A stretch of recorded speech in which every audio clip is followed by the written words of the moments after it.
Aujourd'hui, je vous fais une petite vidéo pour vous montrer le dérouleur de film alimentaire. Alors, nous sommes mercredi, donc du coup, j'ai des petits enfants qui ne sont pas très loin, qui aiment bien faire des petits bruits.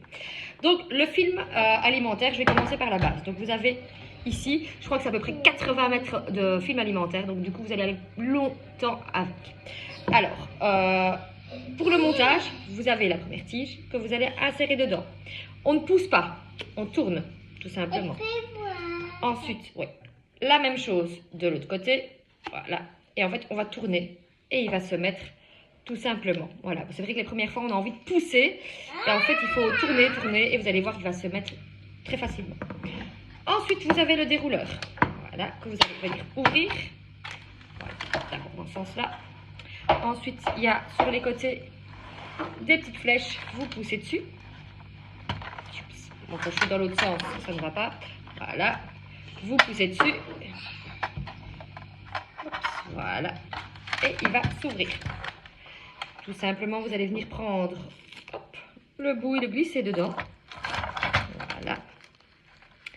On tire un petit peu le film alimentaire. Choups. Alors, hop, je regarde. Voilà.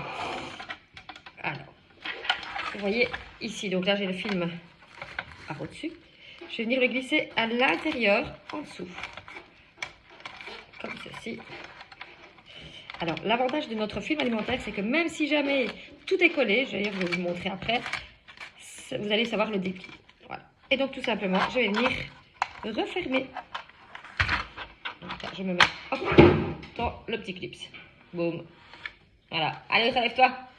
Voilà. Donc, ça, c'est fait. Donc, votre papier, ici, on va pouvoir le dérouler. Donc, du coup, c'est un des gros avantages. C'est que même si jamais tout est en boule, vous allez savoir le réutiliser à l'infini, même presque. Alors, on va venir prendre un petit bol. Bon, bien sûr, j'en ai mis partout.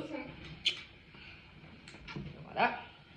Donc, je viens de réaliser, en fait, de la glace italienne pour demain. Donc là, elle doit refroidir. Chut. Elle doit refroidir au frigo. Voilà. Et donc, du coup, je vais devoir placer un film alimentaire dessus. Voilà. Je vais dérouler. Je vais coller parce que sur mon tupperware, je n'ai pas de couvercle sur celui-ci. Donc, voilà. Alors, ce qui est très bien, c'est que je vais pouvoir venir faire une pression comme ceci. Clic. Et mon film se coupe. Voilà. Donc là, je vais pouvoir bien aplatir comme ceci pour bien filmer. Voilà, donc vous voyez ici le film alimentaire, ce qui est très bien, c'est que vous n'allez pas devoir vous acharner à ce qu'il colle partout. Il va coller sur absolument tout. Même, voilà, le verre, par exemple. Donc, hop, voilà. Vous le prenez, vous le déroulez. Choups, vous le mettez sur le verre, vous cliquez. Hop, voilà. Ça va absolument coller. Vous le refermez parce qu'il se range partout. Il y a des pieds antidérapants, donc du coup, ce qui fait qu'il ne bouge absolument pas. Et comme je vous le disais, prenez votre film alimentaire, faites-en une boule. Voilà, parce que souvent, ça, ce qui arrive quand on l'utilise pour quelque chose. Je vais pouvoir après le rouvrir. Là, entièrement. Et donc le réutiliser une deuxième fois. Magique.